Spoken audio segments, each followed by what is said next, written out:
साथियों, मैं Tejpal sir Sikar Drona career institute के डिजिटल प्लेटफॉर्म पर आप सभी का हार्दिक स्वागत करता हूं, अभिनंदन करता हूं। आप सभी को मालूम है कि पिछली क्लासों में हम लोक देवता पढ़ रहे थे। इसी क्लास के माध्यम से मैं आपको लोक देवियों से संबंधित लोक देवी किसे कहेंगे, और बेटा मैं सीकर से हूं तो सबसे पहले सीकर की लोक देवी आपको पढ़ाना स्टार्ट करते हैं। कैसे हो सब? स्वस्थ होंगे, अच्छे होंगे, मस्त होंगे और अपने अपने काम में व्यस्त होंगे। मुझे आशा है, उम्मीद है कि आप सभी विद्यार्थी हमेशा हमेशा पढ़ने में इच्छुक रहते हो। पढ़ा कुछ ऐसा जाए, क्या करें, लेकिन कुछ कर दिखाओ वैसा जो दुनिया करना चाहे आपके जैसा। कहते हैं कभी भी समय को व्यर्थ मत पाओ। समय यदि निकला हुआ समय वापस दोबारा नहीं आता।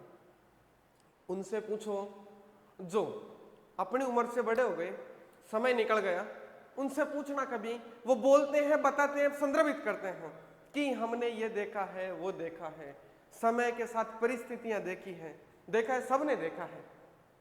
मुझे आशा है, विश्वास है, मैंने लोक देवताओं को आपको कंप्लीट करवा दिया था पिछली क्लास के माध्यम से, और आप सभी विद्यार्थी लोक देवियां पढ़ने के लिए बहुत इच्छुक हो रहे थे, और मैं आपको पढ़ाऊं लोक देवियां।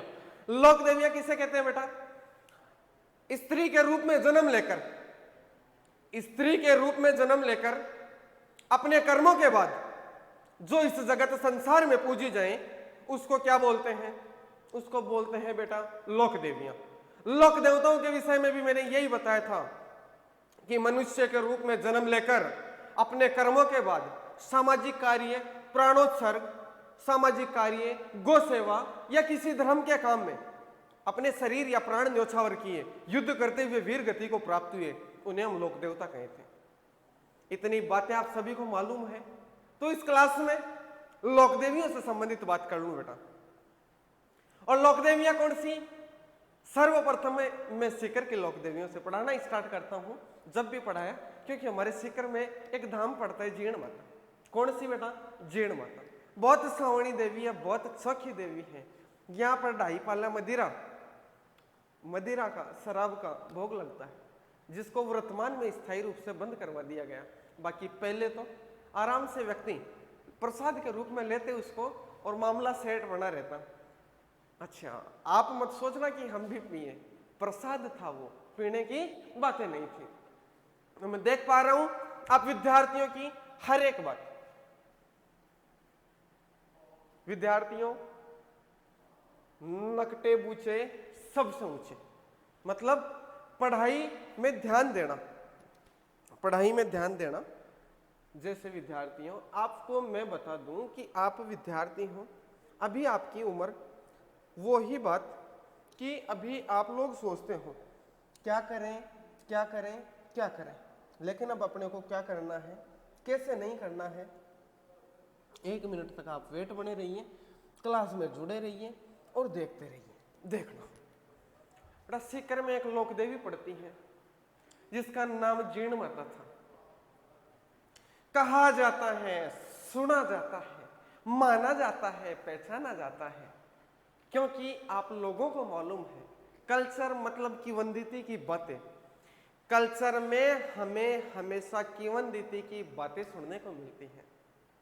लोगों की कहा सुनी के अनुसार क्या बोलते हैं बेटा? उसको किंवदंती। क्या बोलते हैं? किंवदंती। जीर्ण माता बेटा, जीर्ण माता को देखो एक उपनाम से नाम से जानते हैं। जैसे आजकल की लड़कियां होती हैं, इंस्टा पे आईडी बनती हैं, क्यूट गर्ल, वो फला ढिका। यदि पुराने समय की इंस्टा आईडी होती तो है पिक लगाती है ऐसे, कभी आधार कार्ड की फोटो उठा के देखना कि अपन कैसे हैं। मैं तो सौण हूं भाई बचपन से ही, चलो। लेकिन घर वाले बचपन में अपने अलग अलग नाम रखते हैं, जिनको बोल देते अपन उपनाम। जैसे किसी का नाम कुछ भी हो तो उसको घर वाले कुछ अलग ही नाम से पुकारते हैं, तो उसको क्या बोला जाता है बेटा? उपनाम। ननिहाल में अपने को किसी अलग नाम से जाना जाए, उसको क्या बोलते हैं? उपनाम। क्या बोलते हैं बेटा? उपनाम के नाम से जानते हैं। और मैं आप लोगों को बता दूं कि उपनाम है इसका सीकर की लोक देवी। सीकर की लोक देवी क्यों कहते हैं बेटा? क्योंकि ये शेखावाटी का वो मंदिर है, रेवासा में शेखावाटी का वो मंदिर है जहां पर चैत्र और अश्विन नवरात्रों में बहुत बड़ा मेला लगता है। मेले में बहुत आनंद आता है। कैसे बेटा? मेले में कोई जाता है दर्शन करने, कोई जाता है प्रसाद लेने, कोई जाता है आप जैसे चपले चुराने। सही बात है ना? नहीं। एक दूसरी बात है मधुमक्खियों की देवी। क्या उपनाम है? मधुमक्खियों की देवी। जीर्ण माता को मधुमक्खियों की देवी बेटा इसलिए कहते हैं, कहानी सुनना एक छोटी सी, एक मालूम चल जाएगा। जीर्ण माता थी तो इसका अभी आगे बता दूंगा कहानी तो मैं। मधुमक्खियों की देवी क्यों कहते हैं बता दूंगा। मेणाओं की आराध्य देवी कहते हैं इसको। क्यों? क्योंकि मेणा लोग इसकी आराधना करते थे। क्यों? उसके चक्कर से। समझ रहे हो मेरी बात? हाँ, समझ जाना। मेणा लोग आराधना करते थे उसके चक्कर से। उसके चक्कर से समझ रहे हो? अब समझ जाना। समझ गए? बिल्कुल। चौहानों की कुलदेवी, क्योंकि इसका जन्म चौहान वंश में हुआ था। चौहानों की कुलदेवी क्यों कहते हैं बेटा? इसका जन्म चौहान वंश में हुआ था। कौन से वंश में हुआ इसका जन्म? चौहान वंश में। इसके बचपन का नाम था जयंती बाई। मतलब इसको घर वाले जयंती के नाम से बुलाते थे। किस नाम से बोलते बेटा? जयंती बाई। जीर्ण माता को इनके घर वाले जयंती बाई के नाम से जानते थे, क्योंकि इसके बचपन का नाम जयंती बाई था। समझ रहे हो? जी सर। अन्य नाम क्या है? भ्रामरी माता। इसको भ्रामरी माता क्यों कहते हैं? मधुमक्खियों की देवी थी। मधुमक्खी कैसी होती हैं? भर भर भर आवाज करती है कि नहीं? बिल्कुल। इसके कारण इसको कौन सी देवी भी बोलते हैं बेटा? भ्रामरी। एक बोलते हैं भूरी रानी, एक क्या बोलते हैं? भूरी रानी। कभी कंफ्यूज तो नहीं होने वाले आप ना? बिल्कुल नहीं। क्योंकि अब कभी कंफ्यूज कब होंगे? जब हमें किसी प्रकार का उत्सुकता के साथ नहीं पढ़ाया जाए। आप लोगों को मेरे चेहरे पे मुस्कान दिख रही होगी। मुस्कान दिखने का कारण क्या होता है? यदि एक टीचर खुश तो विद्यार्थी खुश, मुझे सभी मालूम है। और अभी मैं ही मुंह मोटा करके है फिर पढ़ाऊं तो आप लोग देखोगे ऐसे क्या हो रहा है। बिल्कुल।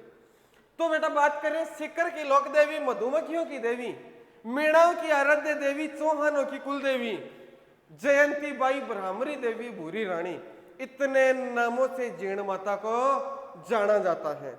आराध्य देवी मेणाओं की, कुल देवी चौहानों की। समझ रहे हो मेरी बात को? हर एक बात को समझना, हर एक बात पे गौर करना। समझ रहे हो? जीर्ण माता सिकर की लोक देवी है, मधुमक्खियों की देवी है, मेणाओं की आराध्य देवी है, चौहानों की कुल देवी है। बचपन का नाम जयंती बाई था। भ्रामरी माता के नाम से इसको जानते हैं। और मुख्य बात क्या है? भूरी रानी। भर भर भूरी मक्खी होती है ना, भूरी मक्खियां। बिल्कुल। आगे देखना बेटा। जीर्ण माता का जन्म धांधू गांव चूरू में, जीर्ण माता का जन्म धांधू गांव चूरू में हुआ। इनके पिता का नाम था बेटा धनराय जी चौहान। क्या नाम था? जीर्ण माता के पिता का नाम था धनराय जी चौहान। क्या नाम था बेटा? धनराय जी चौहान था। जीर्ण माता के एक भाई हुआ करता था, भाई का नाम था हर्ष। हर्ष, क्या नाम था बेटा? हर्ष, जिसको वर्तमान में कलयुग में हर्षनाथ भैरव के नाम से पूछते हैं। जीर्ण माता का एक भाई था जिसका नाम था हर्ष, जिसको वर्तमान में किस नाम से जानते हैं? हर्षनाथ भैरव के नाम से जानते हैं। जीर्ण माता थी बेटा। अब सुनना, इसका जन्म होता है धांधू गांव चूरू में। बचपन में हर्ष और जीर्ण को छोड़कर इनके माता पिता की मृत्यु हो जाती है। इनके माता पिता स्वर्ग सिधार जाते हैं। क्या करते हैं? मृत्यु हो जाती है, स्वर्ग सिधार जाते हैं। तो बेटा इनके माता पिता की जैसे ही मृत्यु हुई, दोनों ने खेती कर करके बेटा खेती कर करके अपना लालन पालन जैसे तैसे करके बड़े हो गए। क्या हो गए? बड़े हो गए। जैसे ही बड़े हुए तो एक दिन हर्ष के मन में विचार आया, क्यों ना बहन मैं आपकी शादी कर दूं? क्यों ना बहन मैं आपकी शादी कर दूं? जीर्ण माता ने मना कर दिया, बोले जयंती मैं तेरी शादी कर दूं। जीण माता ने मना किया कि भाई पहले आप अपनी शादी कर लो, भाई पहले आप अपनी शादी कर लो, अब मेरे भाभी आने के बाद घर पे काम करने वाली वो आ जाएगी, बाद में आप मेरी शादी कर देना। बेटा जीण माता के कहे अनुसार हर्षनाथ ने अपनी शादी कर ली। दोनों ननद भावज हंसती खेलती काम करती रहती थी। लेकिन बेटा एक समय ऐसा आता है, समय का चक्कर ऐसा आता है जिसमें चाहे कितनी अच्छी ननद हो, लेकिन जब भाभी आ जाए तो वो सोचती हैं क्यों न कब ना इसका घर से कलेश कटे, क्यों कब और कब ना कब इसकी घर से क्या कटे, कलेश कट जाए। उसके मन में विचार आने लगा, आपस में लड़ाइयां होने लगी। एक दिन की बात है बेटा, दोनों पनघट पर पानी लेने जा रही थी। क्या हो रहा था, जीण माता और जीण माता की भाभी मतलब हर्ष की पत्नी पनघट पर पानी लेने जा रही थी।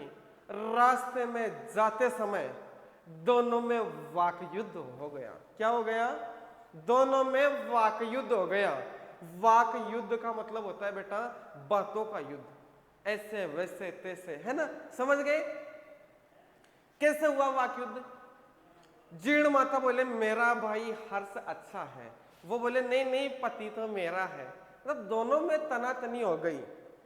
तो वहां पर उनमें शर्त लगी, पनघट पर पानी भर ली कि यदि जीर्ण हर्ष पहले आपका घड़ा उतार देगा तो सच्चा भाई आपका होगा, और यदि पहले घड़ा मेरा उतार दिया तो पति मेरा होगा।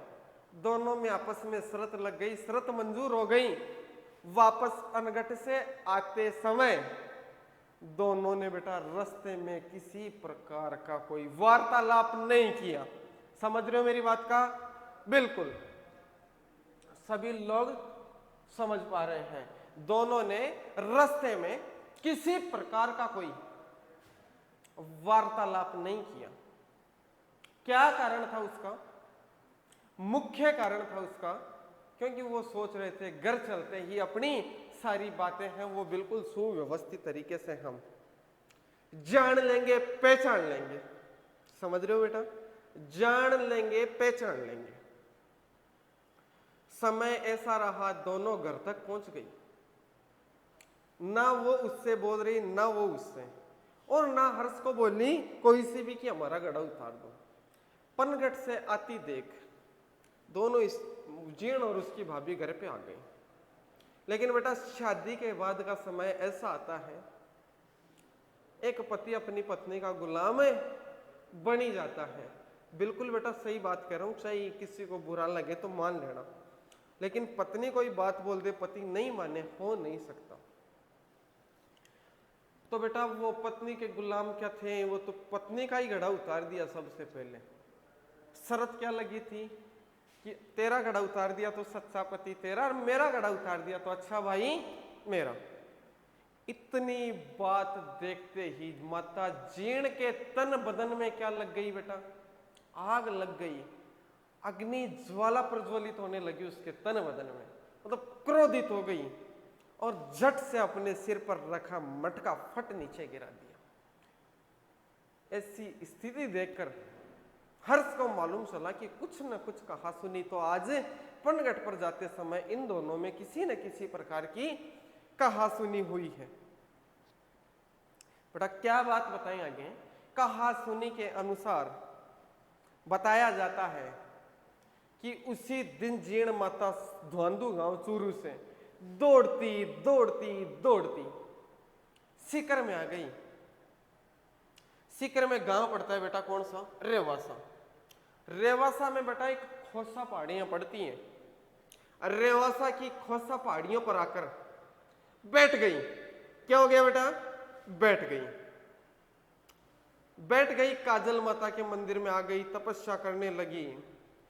उसके पीछे दौड़ता दौड़ता दौड़ता हर्ष भी पहुंच गया। वो बोला बहन घर चल, घर चल, मुझे इस बात का मालूम नहीं था आप में शर्त ये लगी है वो लगी है। जीर्ण माता ने साफ इनकार कर दिया कि आज चानून काल, क्या बोली, आज चलूं ना काल चलूं, आप तो अपनी पत्नी के साथ मस्त रहो। क्या रहो बेटा, मस्त रहो। हर्षनाथ को गुस्सा भी आ रहा, आंखों में आंसू भी आ रहे हैं। बोले तू मारी मायड़ जाई बहन है, मैं थारसू गलती ना कर सकूं, आपको घर चलना होगा, आपके बिना मैं गांव में किसी को मुंह भी नहीं दिखाऊं। जीर्ण माता ने साफ इनकार कर दिया, जो होना सो हो जाए, लेकिन मैं वापस गांव नहीं चलूंगी। तो हर्षनाथ भैरव भी बेटा शर्म के मारे इसी खोसा पहाड़ियों के बगल में एक खोसा पहाड़ियों पर बैठ गया और वहां बैठकर दोनों क्या करने लगे, तपस्या। उधर जयंती बाई से जीर्ण माता तपस्या करने लगी, और उधर की बात करें बेटा, तो उधर की बातों करें तो जीर्ण माता और हर्ष के बीच में ये चल रहा था। जीर्ण माता वहां तपस्या करने लगी, बोली भाई मैं नहीं जाऊं, और वो बोला मैं नहीं जाऊं। स्थितियां कुछ ऐसी हुई कि वहां का शासक औरंगजेब, चूरू का दिल्ली का शासक हुआ करता था औरंगजेब, लोगों तक इस बात का मालूम चला कि जीर्ण माता ऐसे अपनी भावज के काय अनुसार घर से क्या चली गई है, दूर चली गई है। घर से क्या चली गई है, दूर चली गई है। ऐसी स्थितियों को देखकर यह प्रतीत होता है कि जीर्ण माता थी, वो मना कर दी, मैं नहीं जाऊं। जीर्ण माता ने मना कर दिया कि मैं घर पर नहीं जाऊं। तो इसके बाद में बेटा कुछ स्थितियां ऐसी हुई कि जो भाई था हर्ष, वहां से औरंगजेब की सेना आई थी जो जीर्ण माता के मंदिर को तोड़ना चाह रही थी। जीर्ण माता के मंदिर को जैसे ही तोड़ना चाह रही थी तो बेटा स्थिति ऐसी हुई कि वहां पर मधुमक्खियों के छत्ता बैठा है, उस मधुमक्खियों के छत्ते ने सभी व्यक्तियों पर आक्रमण कर दिया। सभी व्यक्तियों पर क्या कर दिया, आक्रमण कर दिया। तभी जीर्ण माता को कहा जाता है मधुमक्खियों की देवी। क्या कहते हैं बेटा, मधुमक्खियों की देवी। जीर्ण माता को क्या कहा जाता है, मधुमक्खियों की देवी के नाम से जाना जाता है। सभी व्यक्ति मेरी बात को समझ पा रहे हैं शायद, और अच्छे से सुन पा रहे हैं, बिल्कुल समझ पा रहे हैं, अच्छे से सुन पा रहे हैं। ठीक है बेटा, आगे देखो।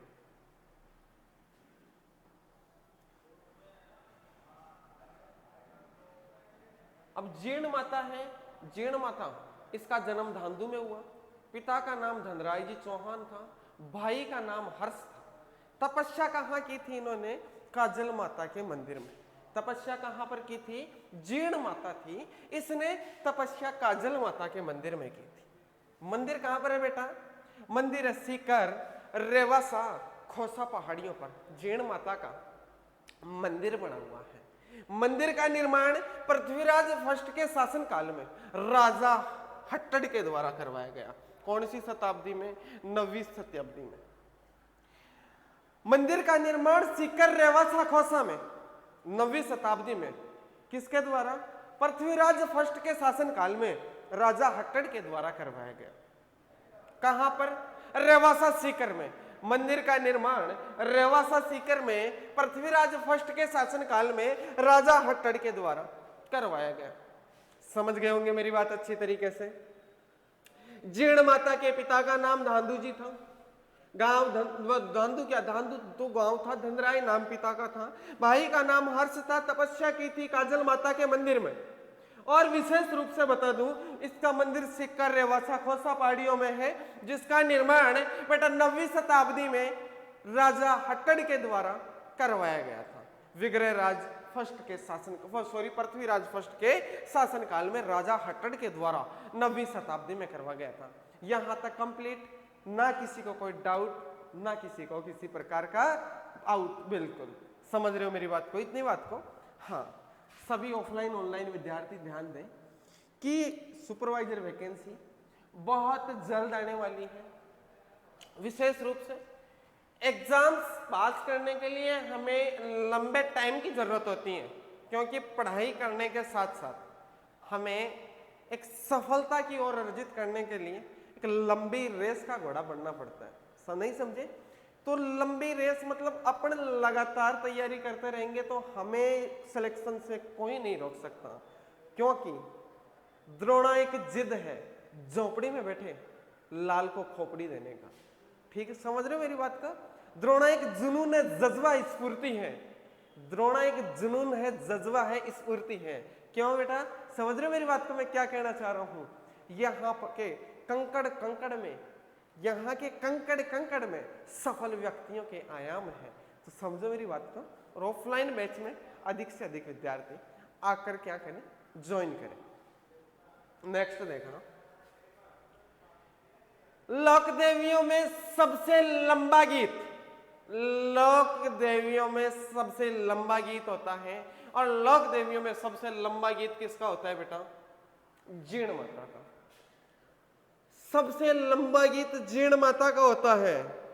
जीर्ण माता के गीत को कनफटे जोगी, कनफटे मतलब कान में कुंडल पहने हुए जोगी, वो गाते हैं। जीर्ण माता का गीत बेटा करुण रस से ओतप्रोत होता है। करुण रस का मतलब गीत को गाते या सुनते समय करुणा या दया की भावना आती है, आंखों में आंसू छलक जाते हैं। समझ रहे हो मेरी बात को? आंखों में आंसू झलक जाते हैं। आप सभी को मालूम है करुण रस से भरा गीत, दया पूर्ति का गीत, करुण रस भरा गीत है। कनफटे जोगियों के द्वारा डमरू और सारंगी वाद्य यंत्र के साथ में जीर्ण माता का गीत गाया जाता है। कनफटे जोगियों के द्वारा जीर्ण माता के लिए कौन सा गीत गाया जाता है बेटा? डमरू और जो सारंगी के साथ में करुण रस से भरा गीत गाया जाता है। समझ रहे हो मेरी बात को बहुत अच्छे तरीके से? आगे देखना, जीर्ण माता के मंदिर के पास में एक समतल पहाड़ है बेटा। क्या है? समतल पहाड़। जो जोगी गीत गाते हैं तो वो लाल रंग का दुपट्टा और संदूरी तिलक लगा के रखते हैं। जो जोगी जीर्ण माता का गीत गाते हैं वो बेटा सिर पर लाल रंग का दुपट्टा और सिंदूरी तिलक लगा के रखते हैं। बात करें जीर्ण माता के मंदिर के पास में एक समतल पहाड़ बना हुआ है, और इसी समतल पहाड़ के पास बेटा क्या बना हुआ है? जोगी तालाब। इसी समतल पहाड़ के पास बेटा क्या बना हुआ है? जोगी तालाब। बेटा याद रखना, जोगी तालाब, रेवासा सीकर। एक याद रखना जोगी महल। जोगी महल है बेटा रणथंभौर सवाई माधोपुर में। जोगी तालाब रेवासा सीकर और जोगी महल रणथंभौर सवाई माधोपुर में है। रणथंभौर सवाई माधोपुर में जोगी महल है। सभी विद्यार्थियों से आशा के साथ कहता हूं, यदि टीम द्रोणा के साथ में आप सभी विद्यार्थी जुड़ के रहते हैं, ऑनलाइन ऑफलाइन बैच में जिस प्रकार की आप तैयारी करना चाहते हैं, हर प्रकार की जानकारियां गवर्नमेंट वैकेंसी से संबंधित, जेट, सीयूटी, अभी एग्रीकल्चर सुपरवाइजर परीक्षा आप लोगों के लिए बहुत अच्छी तैयारी चल रही है। तो आप सभी ज्यादा से ज्यादा विनम्र अपील है कि आप ऑफलाइन ऑनलाइन किसी भी प्रकार का बैच हो लेकिन ज्वाइन कीजिए। पढ़ाई करनी है वैसे बेटर रहता है बेटा ऑफलाइन बैच। ठीक है, आगे होगा जीर्ण माता का गीत है जो लोक देवियों में सबसे लंबा गीत है, करुण रस से ओतप्रोत है, कनफटे जोगियों द्वारा गाया जाता है, डमरू सारंगी वाद्य यंत्र के साथ में, सिर पर लाल रंग का दुपट्टा और सिंदूरी तिलक लगा के कनफटे जोगी गीत कौन सा गाते हैं? जीर्ण माता का, जो करुण रस से ओतप्रोत होता है। पास में एक जोगी तालाब बना हुआ है, किसके पास में? जीर्ण माता के मंदिर के पास में, रेवासा सीकर में। एक जोगी महल है बेटा, भूल मत जाना। क्या है? जोगी महल। और जोगी महल कहां पर स्थित है? रणथंभौर सवाई माधोपुर में। इसका आप स्क्रीनशॉट ले लें और आगे देखने की कोशिश करें। लोक देवियों में सबसे लंबा गीत, करुण रस से ओतप्रोत गीत, कनफटे जोगियों के द्वारा डमरू और सारंगी वाद्य यंत्र के साथ, सिर पर लाल मुकुट और सिंदूरी तिलक लगाकर, पास में जोगी तालाब है, जोगी महल रणथंभौर सवाई माधोपुर में है। इतनी बातें आ गई होगी तो देखना। नेक्स्ट, जीर्ण माता की मूर्ति कैसी है बेटा? जीर्ण माता की मूर्ति है आदम कद की। आदम कद का मतलब शरीर कितना दिखाई देता है, इतना, समझ रहे हो? बिल्कुल। जीर्ण माता की मूर्ति कैसी है? आदम कद की। दूसरी बात क्या है? अष्टभुजा निर्मित। मूर्ति में 8 भुजाएं हैं। मां दुर्गा के 9 अवतार बताए जाते हैं। उन 9 अवतारों में से एक अवतार किसका बताया जाता है बेटा? जीर्ण माता के दुर्गा माता के 9 अवतार हैं। उन 9 अवतारों में एक अवतार जीर्ण का भी होता है। अष्टभुजा से निर्मित मूर्ति है। इसकी मूर्ति आदम कद की है, अष्टभुजा से निर्मित है। कैसी है बेटा? आदम कद की है और अष्टभुजा निर्मित है। इसके पास में, जीर्ण माता के मंदिर के पास में एक गुफा मंदिर बना हुआ है। क्या बना हुआ है बेटा? जीर्ण माता के मंदिर के पास में एक गुफा मंदिर बना हुआ है। कौन सा मंदिर बना हुआ है? गुफा मंदिर बना हुआ है। और इस गुफा मंदिर में जगदेव पवार के पीतल का सर रखा हुआ है। इस गुफा मंदिर में क्या है? जगदेव पवार था वहां का शासक, उसका पीतल का शव रखा हुआ है। कौन से मंदिर में? गुफा मंदिर में। जीर्ण माता के मंदिर की तलहटी में बना हुआ है, उसको बोलते हैं बेटा गुफा मंदिर। वहां पर जगदेव पवार की पीतल की क्या है? पीतल का सर बना हुआ वो रखा है। पास में कंकाली देवी की प्रतिमा है। जीर्ण माता के मंदिर के पास में ही एक कंकाली देवी की क्या लगी हुई है बेटा? प्रतिमा। जगदेव पवार का सर पड़ा है वहां। कौन सी मूर्ति है? कंकाली देवी की प्रतिमा है। पास में एक हर्ष पहाड़ी है। बेटा याद रखना, हर्ष पहाड़ी कहां पर है? जहां पर हर्षनाथ भैरव का मंदिर है। हर्ष पहाड़ी रेवासा सीकर और हर्षनाथ की पहाड़ियां अलवर। कभी भूल मत जाना, हर्ष पहाड़ी रेवासा सीकर, हर्षनाथ की पहाड़ी अलवर, हर्षनाथ की पहाड़ी अलवर। इतनी चीजें आप लोग समझ गए होंगे। मूर्ति आदम कद की है, अष्टभुजा से निर्मित है, गुफा मंदिर बना हुआ है, जगदेव पवार का पीतल का बना हुआ सिर है, पास में कंकाली देवी की प्रतिमा है और पास में एक हर्ष पहाड़ी है जहां पर हर्षनाथ भैरव का मंदिर बना हुआ है। हर्ष की पहाड़ी कहां पर है? अलवर में। कहां पर है बेटा? अलवर में। हर्ष की पहाड़ी कहां पर है? अलवर में। हर्ष की पहाड़ी सीकर, हर्षनाथ की पहाड़ी अलवर। आ गई होगी इतनी चीजें समझ में। देखना नेक्स्ट। औरंगजेब को आप सभी लोग जानते हैं। सीकर में हर्षनाथ के मंदिर को तुड़वा दिया था। औरंगजेब ने सीकर के हर्षनाथ मंदिर को तुड़वा दिया था बेटा, जो आज भी क्या है? टूटा हुआ है। जो आज भी क्या है? सीकर में औरंगजेब ने हर्षनाथ के मंदिर को तुड़वा दिया था, जो आज भी टूटा हुआ है। आज भी क्या है? टूटा हुआ है। किसका मंदिर बेटा? हर्षनाथ का मंदिर। हर्षनाथ भैरव के मंदिर को तुड़वा दिया था, जो आज भी टूटा हुआ है। जीर्ण माता के मंदिर को तुड़वा रहा था बेटा। क्या? जीर्ण माता के मंदिर को तुड़वा रहा था कौन? औरंगजेब। कौन बेटा? औरंगजेब जीर्ण माता के मंदिर को तुड़वा रहा था। तो जीर्ण माता के मंदिर को तुड़वा रहा था तो मधुमक्खियों ने क्या किया? आक्रमण। मधुमक्खियों ने क्या किया? आक्रमण कर दिया। किसके ऊपर?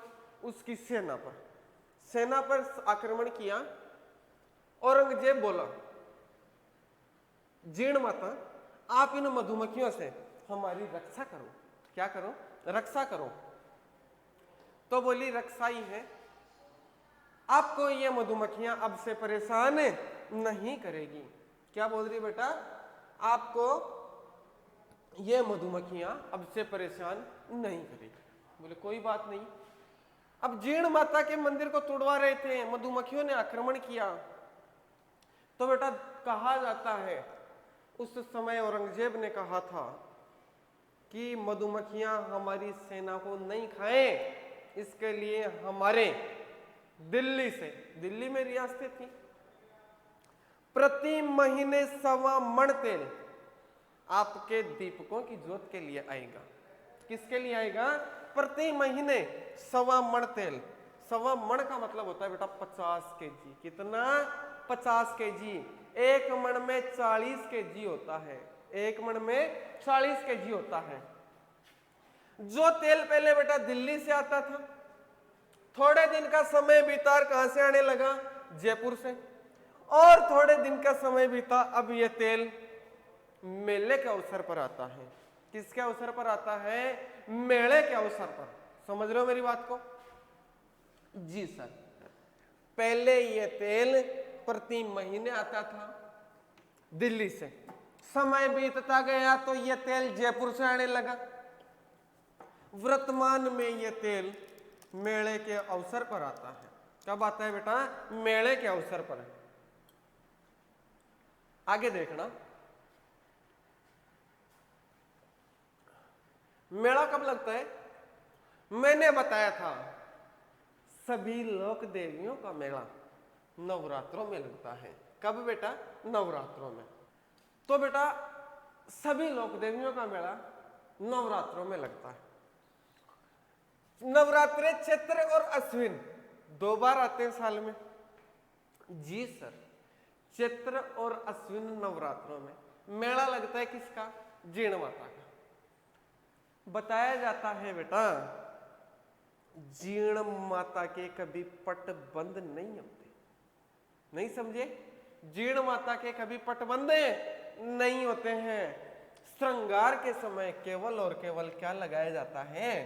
पर्दा। जीण माता के कभी पट बंद नहीं होते हैं, केवल और केवल श्रृंगार के समय पर्दा लगाया जाता है। क्या लगाते हैं बेटा? केवल और केवल श्रृंगार के समय में क्या लगाते हैं? पर्दा लगाते हैं। माता के मंदिर में दीपकों की ज्योत से अखंड ज्योत जलती है। 2 दीपक जलाए जाते हैं, एक तो घी का और दूसरा दीपक किसका जलाया जाता है बेटा? तेल का। क्यों जलाया जाता है घी का दीपक? क्यों जलाया जाता है घी का दीपक? क्यों जलाया जाता है? घी का। किसका? घी का। दूसरा दीपक किसका होता है बेटा? तेल का। दूसरा दीपक किसका होता है? तेल का। समझ रहे हो मेरी बात को? जीण माता के मंदिर में कभी भी देवी के पटबंध नहीं होते। जीण माता के मंदिर में कभी भी देवी के पटबंध नहीं होते हैं। श्रृंगार के समय केवल और केवल पर्दा लगाया जाता है। दूसरी बात, अखंड ज्योत जलती है। 2 दीपक जलते हैं, एक घी का और दूसरा तेल का। ले लो स्क्रीनशॉट, फिर बढ़े आगे। आप सभी मिलकर इसका स्क्रीनशॉट ले लें, फिर बढ़े नेक्स्ट। ले लो स्क्रीनशॉट।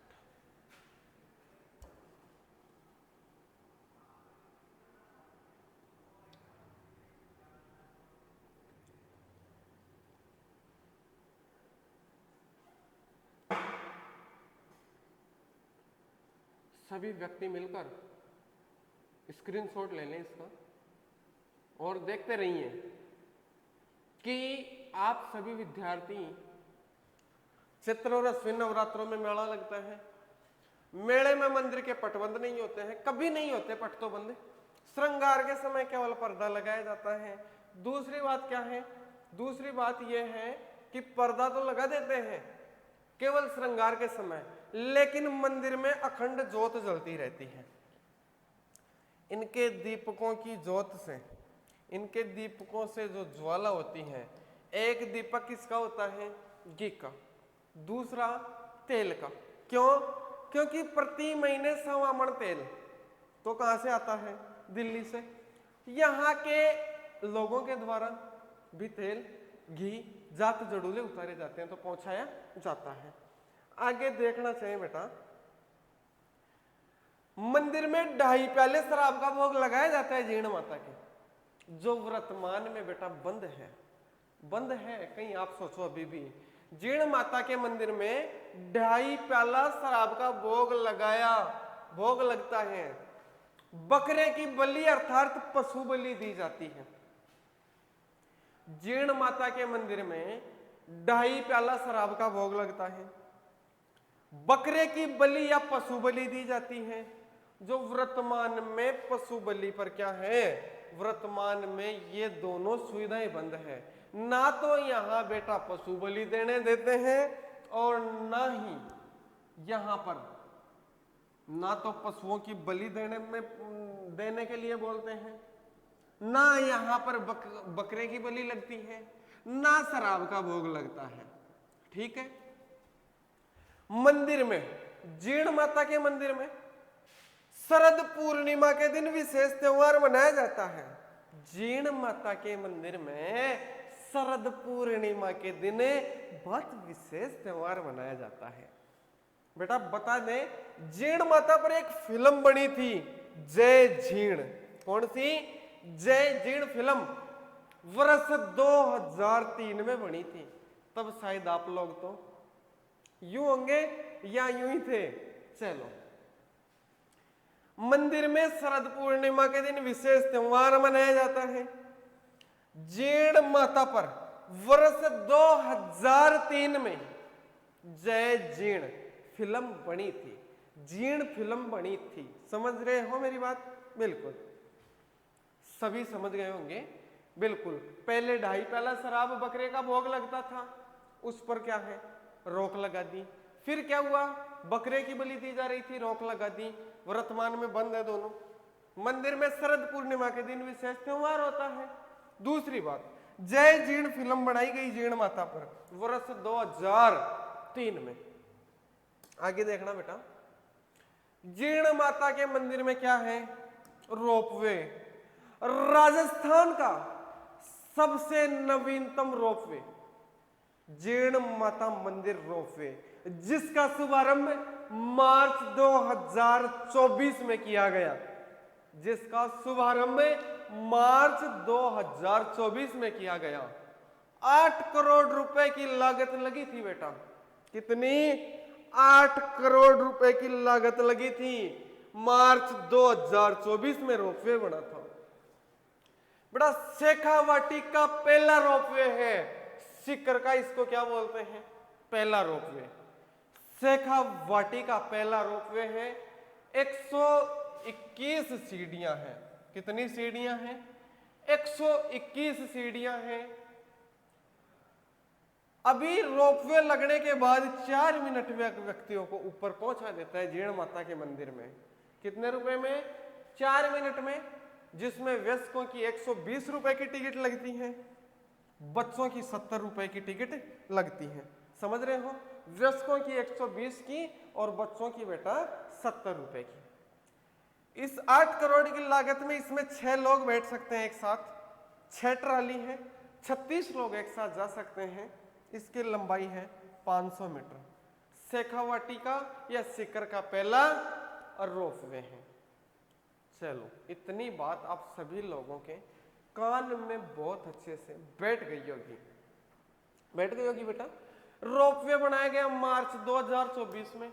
8 करोड़ की लागत लगी थी। 4 मिनट में ऊपर पहुंचा देते हैं। 6 उसमें ट्राली है, 6 लोग एक ट्राली में बैठ सकते हैं। 36 लोग एक साथ ऊपर जा सकते हैं। 500 मीटर का रोपवे है। जाने का टाइम 4 मिनट लेता है। बड़ों की टिकट 120 है, छोटों की टिकट 170 रुपए है। समझ गए? ये थी बेटा आपकी जीर्ण माता। बोलो जीर्ण माता की जय। ठीक है, इस क्लास के लिए इतना खूब है। फिर मिलते हैं नेक्स्ट क्लास में नई ऊर्जा, नए जोश, नई मुस्कान के साथ। तब तक आप भी हंसते रहो, मुस्कुराते रहो। इस क्लास के लिए जय हिंद, जय भारत, जय आड़ोती। धन्यवाद।